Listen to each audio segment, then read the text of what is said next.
Morning. Just had some breakfast. Packing up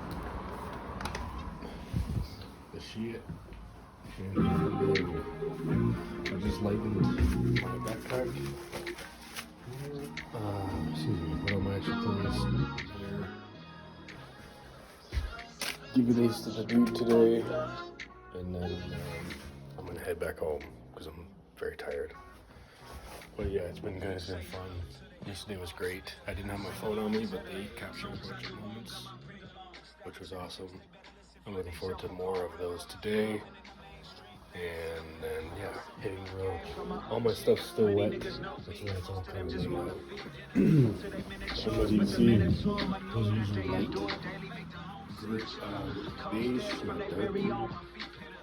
So it's a good thing I got the hotel, because if it didn't dry in here, I would have probably froze all night. Yeah. Peace out.